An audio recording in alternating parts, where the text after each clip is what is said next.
May mga nakasilip sa mga bintana.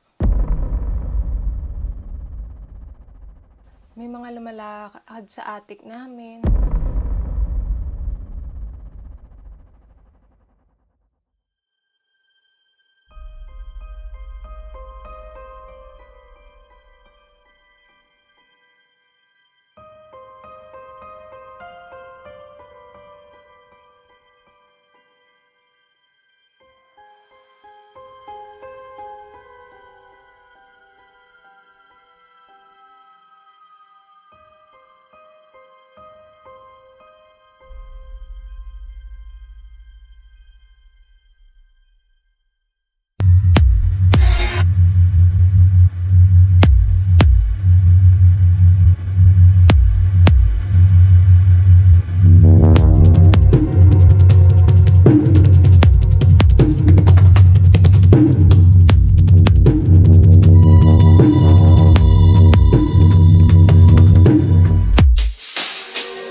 Andito kami ngayon sa bahay nila ate, isa sa mga client ko.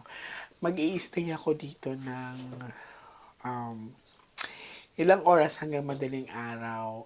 Papakiramdaman ko yung bahay nila and gusto ko din maranasan kung ano ang nararanasan ni ate kasi according sa mga baraha na ipinapakita sa akin, ay may nagpaparamdam or may mga tinatawag na ah, kaluluwang hindi matahimik dito.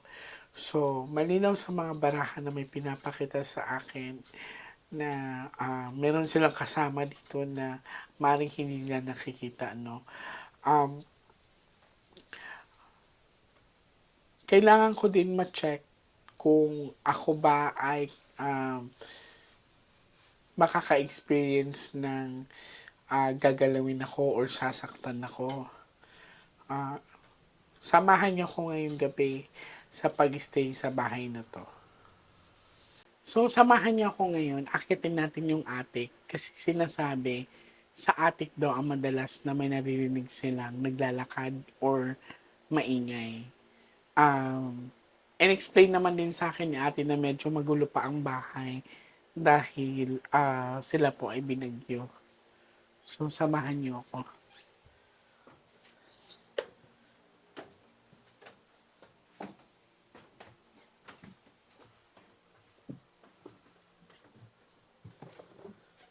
So, this is the attic area. Um, May hagdan siya maliit. Ito na area is tinabakan dahil sa baha. So, eto, makikita niyo talaga na medyo matagal na siya nakalagay dito. So, dahan-dahan lang tayo.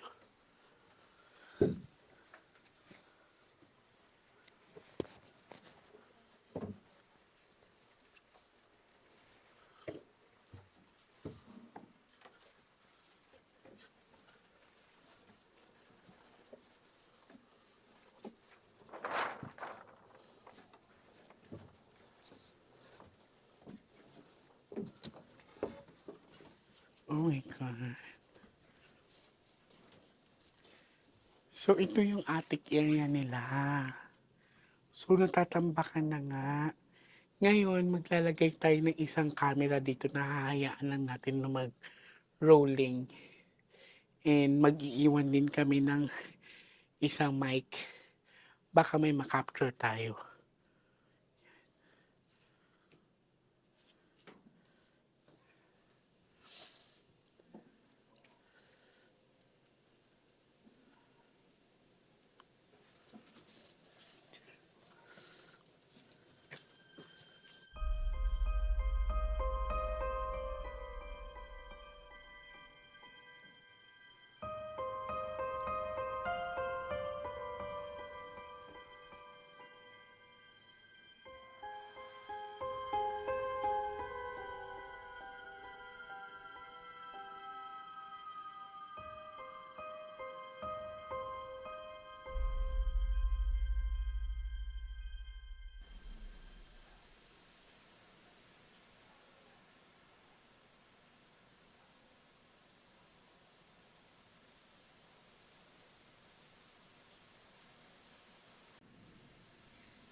So, andito kami sa isang room ngayon. Makikita natin, most of the collections daw ay andito.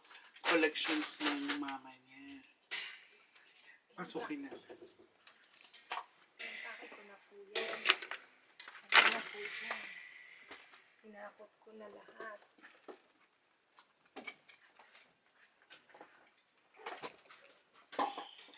Mahilig sa parang laruan yung ano. Uy, ang ganda nito. Oh.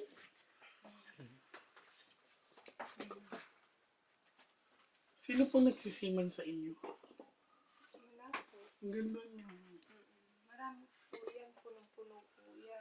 Punong-puno to niya. Opo, punong-puno yan ang collection. Bakit parang mahilig kayo sa mga castle, ate? Ano, padala po nung kapatid ko sa mother ko. Okay.